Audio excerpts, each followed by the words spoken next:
We're looking today at this SE Sport 200 so-called hydrofoil for an outboard motor. This is the 200 series for the smaller outboard motors. This one's a 25 horse Mercury made by Tohatsu from 2008. I want to tell you a little bit what I did here and why. I never really understood these hydrofoils, but it turns out you need them if your boat does not perform correctly with the motor that you've got matched to it. And in my case, the back end of the boat was always wanting to sit down in the water a little bit. I never could get the back end up, no matter how I ran, because I probably needed a 40 or 50 horse to do so. But by adding this, and now we're talking about not talking about speed or gas mileage or any other claim, but by adding this, which is definitely like a wing on an airplane, you get lift. You get lift here a lot. These notches are to fight against the spin, the vortex of the water when it's coming around here, so it'll equilibrate that. But it really does do it. It lifts the whole back of the boat up quite a bit. It means once you apply acceleration, what they call hole shot, you won't blow out the water at the top of this. The stream of water will be contained underneath it and will lift the boat up and keep the back end from digging in and the bow from coming up so much. And of course, we've got electric tilt and trim on this motor, so I can sit up front and adjust it. So if I want the back to go down, I just kick it up a little bit. And when you kick it up a little bit, then you're in good shape.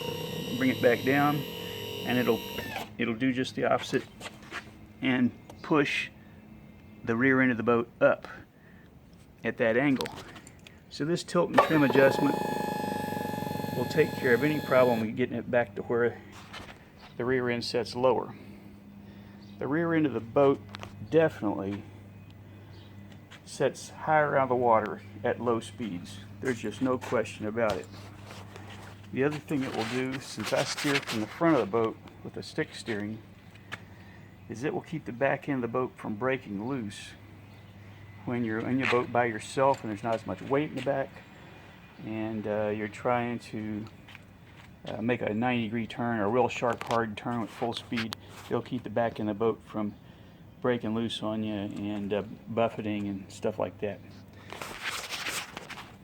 This thing has a kit with stainless steel locking screws and our bolts. Actually, you drill through the aluminum of boat motor, mark it, drill it precisely, line it up right here. Boy, that's hard to see. Let's see if I can get that to see. Yeah, line it up right here. And then on the other side, probably can't see here, I'm going to put still pictures. You've got where it penetrates, and you put a locking screw on that and some silastic silicone adhesive sealant to protect it everywhere. The main thing is when you put these bolts in these holes, as soon as you get these holes done, put that silicone sealant down in the holes, pack it full, and that's going to keep you from having a dielectric problem between the aluminum of the motor and these stainless steel screws. They would form a dielectric and start to corrode that aluminum. So you must pack these completely full on all of them. This can be removed if you need to take this thing off. These really don't break very much, so I wouldn't worry about that sort of thing. I had initially purchased this SE Sport clip made for this hydrofoil. It cost as much as the hydrofoil.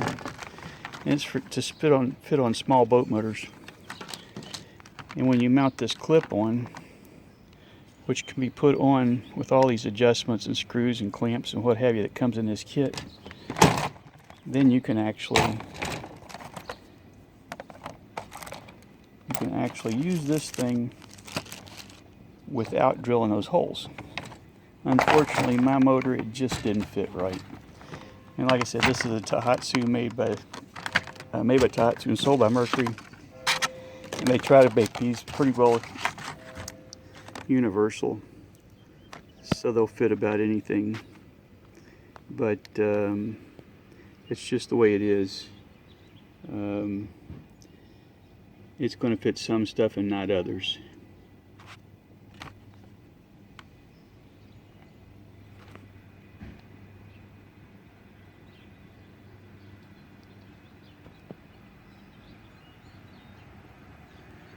These are sold by lots of places: West Marine, Bass Pro Shops, Cabela's. I'm going to put a picture in of the ones selling at Cabela's currently, so you'll be able to get the number off of it and the price idea and that sort of thing. Usually going $50 or $60 a piece on these things. But it just didn't fit my 2008 Mercury 4-stroke EFI engine. So there you have it. The SE Sport 200 hydrofoil, which will work just fine on the right boat. Don't get a hydrofoil unless your boat is not performing correctly. Don't get it for more speed, don't get it for more fuel efficiency. Get it because your back end's breaking loose or your bow's sitting up too high at full speed or at the operating speeds you want to go all the time. Take care.